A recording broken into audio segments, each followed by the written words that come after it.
Muy buenas. Hoy vamos a meternos de lleno con el primero y para muchos el más importante de los principios SOLID, el principio de responsabilidad única. Vamos a ver cómo esta idea, que parece súper simple, es en realidad una herramienta potentísima para escribir un código que sea más limpio, fácil de mantener y sobre todo más robusto. Así que nada, vamos al lío. Esta pregunta de Alfredo Barragán de Open Webinars es que da justo en el clavo, ¿verdad? Es esa sensación que todo el mundo que se dedica al desarrollo ha sentido alguna vez. Ese momento de abrir un fichero, mirar el código y pensar, ¿pero por dónde empiezo a desenredar esto? Y de ahí, claro, no hace ese término tan visual, ¿no? El código espagueti. Es justo eso, un código donde todo está tan mezclado y enrevesado que seguir el flujo de lo que pasa es una auténtica pesadilla.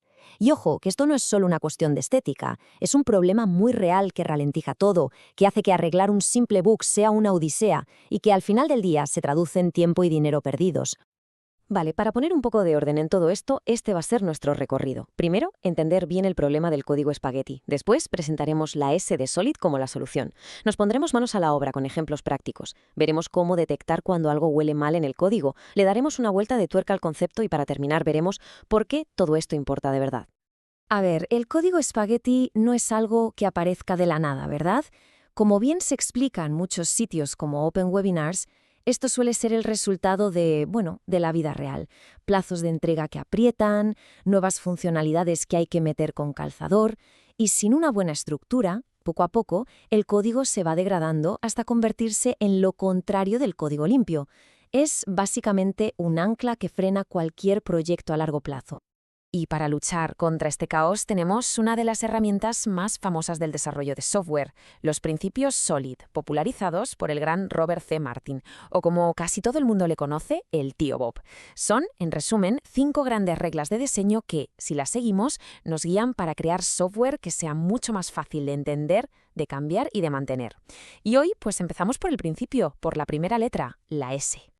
Esta es la definición formal, la del libro de texto. Una clase, un módulo, un componente debe tener un solo motivo para cambiar. Pero quedémonos con la idea central, que es la que de verdad importa. Un solo motivo para cambiar. ¿Y eso qué quiere decir? Pues que una clase solo debería necesitar que la modifiquemos cuando cambia una única y muy específica parte de los requisitos del negocio. Solo una.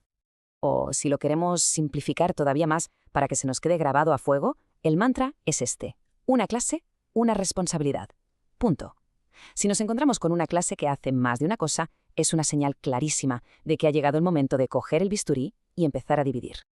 Venga, ya está bien de teoría. Vamos a lo que de verdad nos interesa, la práctica. Porque la mejor forma de entender de verdad este principio es viéndolo en acción. Así que vamos a coger un par de ejemplos de código en Java que, digamos, no se portan muy bien y vamos a ver cómo podemos refactorizarlos para ponerlos en orden. A ver, pensemos un segundo en esto. Antes de mostrar nada de código, si vemos una clase que se llama factura, ¿cuántas responsabilidades se nos ocurren que podría tener? Calcular el total, imprimirla, guardarla. Suena a que podría estar haciendo unas cuantas cosas, ¿no? Y aquí está el código, basado en un ejemplo clásico. Si lo miramos con lupa, vemos que esta clase factura es una chica para todo. Tiene por lo menos 3 responsabilidades muy claras. Por un lado, calcula total, que es pura lógica de negocio. Por otro, imprime factura, que tiene que ver con la presentación, con cómo se ve. Y finalmente, guardar archivo, que es persistencia, es decir, guardar datos.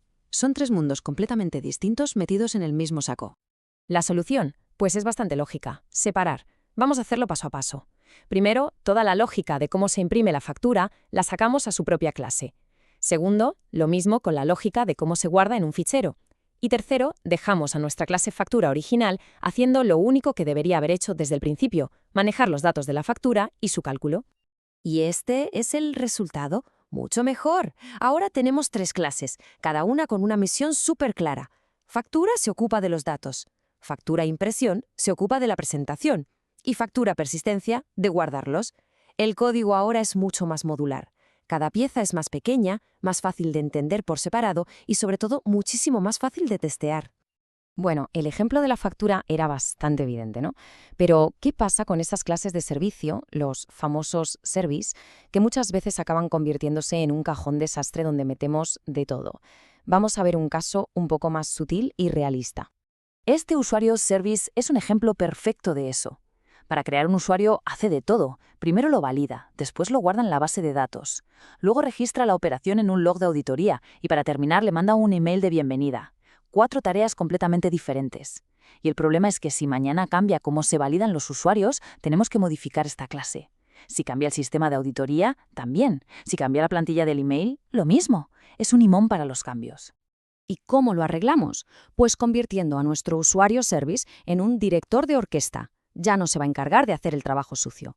En su lugar, como se ve en el código, va a coordinar a un equipo de especialistas. Delega la validación a un validador usuarios, el guardado a un repositorio usuarios, la auditoría a un auditor usuarios y la notificación a un notificador usuarios. Ahora su única responsabilidad es esa, orquestar el proceso, mucho más limpio y definido. Perfecto. Ya hemos visto cómo solucionarlo. ¿Cuándo lo encontramos? Pero, ¿cómo podemos desarrollar ese olfato para detectar estas violaciones en nuestro código del día a día? Pues existen unas cuantas señales de alarma, lo que se conoce como code smells o malos olores que nos pueden poner sobre la pista. Por ejemplo, métodos que son larguísimos, o una clase que tiene un montón de variables que no parecen tener nada que ver entre sí. Otra pista es cuando una clase depende de un montón de otros servicios que hacen cosas súper distintas. Pero la señal definitiva, la prueba del algodón, es el historial de cambios. Si una clase se modifica una y otra vez por razones que no tienen nada que ver entre sí, ahí hay un problema seguro. Y por supuesto, los nombres. Si una clase se llama algo como gestor de usuarios y facturas, es que está pidiendo a gritos que la dividan. Y ahora, vamos a subir un poco el nivel, porque es muy importante no tratar los principios SOLID como si fueran leyes escritas en piedra. Como apuntan muchos expertos, como Pedro Pardal en su blog, son más bien guías, herramientas que nos ayudan a conseguir ciertas propiedades buenas en nuestro código. ¿No son dogmas de fe? La idea es cambiar el chip. En vez de pensar en si una clase cumple o no cumple el principio, que es algo binario, de sí o no, es mucho más útil pensar en términos de propiedades. Una propiedad no es blanca o negra, es una escala de grises. Nuestro código puede ser más cohesivo o menos cohesivo. Es un continuo. La primera de estas grandes propiedades es la cohesión. ¿Qué es la cohesión? Pues es una medida de cómo de relacionados están entre sí los métodos y los datos dentro de una clase. Una clase con alta cohesión es aquella donde todo lo que hay dentro trabaja en equipo para un único objetivo. En el fondo, el principio de responsabilidad única no es más que una receta para conseguir una alta cohesión. Y la segunda propiedad es la encapsulación. La encapsulación trata de proteger las reglas importantes de un componente, de esconder su complejidad interna para que nadie desde fuera pueda romperla. Al separar responsabilidades, cada clase puede crear su propia burbuja de protección, encapsulando su lógica y evitando efectos secundarios no deseados en otras partes del sistema. Llegados a este punto, la pregunta es obvia. Vale, muy bien, pero ¿por qué deberíamos tomarnos toda esta molestia? ¿Qué ganamos realmente al aplicar el principio de responsabilidad única? ¿Cuáles son los beneficios que se notan en el día a día? Pues los beneficios son enormes, de verdad. El código se vuelve muchísimo más fácil de mantener, porque cuando hay que cambiar algo sabes exactamente a qué clase tienes que ir. La testabilidad se dispara, porque probar una clase pequeña y enfocada es infinitamente más sencillo. La escalabilidad mejora, porque añadir nuevas funcionalidades suele implicar crear clases nuevas, no tocar las que ya funcionan.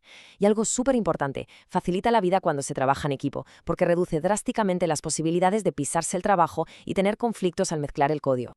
Y para terminar, ahí va una pregunta para la reflexión. Con todo lo que hemos visto, seguro que ya hay una clase en algún proyecto actual que ha venido a la mente. Esa clase que lo hace todo, que nadie quiere tocar por miedo a romper algo. ¿Cuál sería? A veces, un pequeño cambio como dividir esa clase puede ser el primer paso para mejorar radicalmente la salud de todo un proyecto. Ahí lo dejo. Nos vemos en la próxima.